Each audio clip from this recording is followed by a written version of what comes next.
అంటే నేను జనరల్గా అంత ఈజీగా ఏడవను అనమాట, నాకు ఏడుపు రాదు అంత ఈజీగా.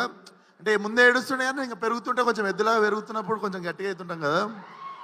సో నేను ఈ సినిమాకి ఫైట్ ప్రాక్టీస్ చేస్తున్నప్పుడు లారీ మీద నుండి కింద పడిపోయినా మోకాల మీద, రోడ్డు మీద డైరెక్ట్. సో ఆల్మోస్ట్ మోకాలు చిప్ప పగిలిపోయింది, 2 సంవత్సరాలు బెడ్ రీడన్ అనుకున్నాం. వెంటనే హాస్పిటల్కి వెళ్ళడము, స్కాన్ తీయడము, దేవుడి దయ వల్ల ఏమీ కాలేదు.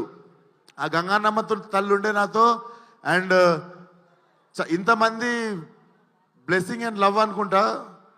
నిజంగా ఐ వాజ్ షాక్డ్, ఏం జరగలేదు మోకాలకి అని చెప్పి. ఆ టైంలో చాలామంది నాకు ఏమైంది అని చెప్పి టెన్షన్ పడ్డారు.